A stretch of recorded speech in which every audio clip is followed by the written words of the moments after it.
বসিরহাটে রামনবমীর শোভাযাত্রায় মিঠুন, সঙ্গে রয়েছেন সুকান্ত মজুমদার। সোনপুকুরের রামনবমী উপলক্ষে এই মিছিল, সরাসরি নজর রাখবো সেই মিছিলের দিকেই। বসিরহাটের রামনবমীর শোভাযাত্রায় মিঠুন চক্রবর্তী, সঙ্গে রয়েছেন রাজ্য বিজেপি সভাপতি সুকান্ত মজুমদার। সোনপুকুরে রামনবমী উপলক্ষে সেই মিছিলের দিকে আমরা এই মুহূর্তে সরাসরি নজর রাখবো। সঙ্গে রয়েছেন আমাদের প্রতিনিধি সৌরজ্যোতি বন্দ্যোপাধ্যায়।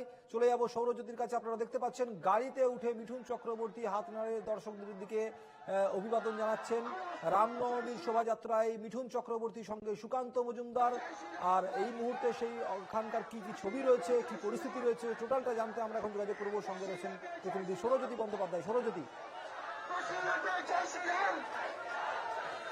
একেবারেই এই মুহূর্তে বসিরহাটে সুকান্ত মজুমদার এবং মিঠুন চক্রবর্তীর উপস্থিতিতে রামনবমীর এই শোভাযাত্রা চলছে। তুমি দেখতে পাচ্ছ, নবীন সেই ছবি তোমাকে দেখাচ্ছেন। বসিরহাট শহরে এই মুহূর্তে মিছিল চলছে।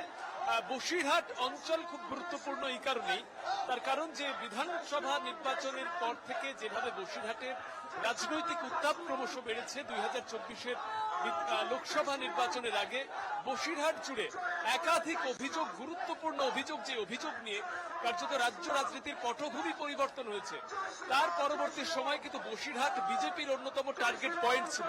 তুমি জানো যে বিজেপির কেন্দ্রীয় নেতারা বারংবার এসেছেন বসিরহাটে, বিশেষ করে সন্দেশখালীতে তাদের একাধিক কর্মসূচি ছিল। এবং লোকসভা নির্বাচনের পরে এই মুহূর্তে রেখা পাত্র তিনি একটি ইলেকশন পিটিশন ফাইল করেছেন।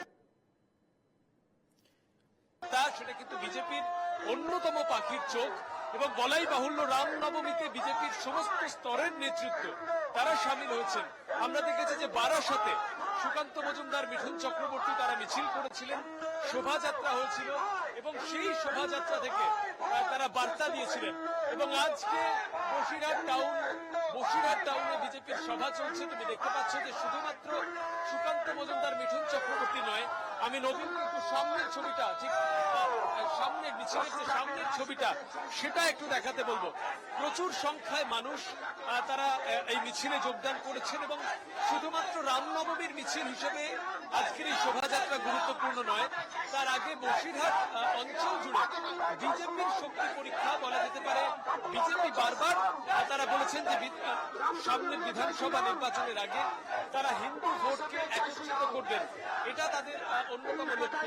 সেই জায়গায় আজকের এই শোভাযাত্রা মিছিল, সেটা কিন্তু ভীষণ রকমের গুরুত্বপূর্ণ।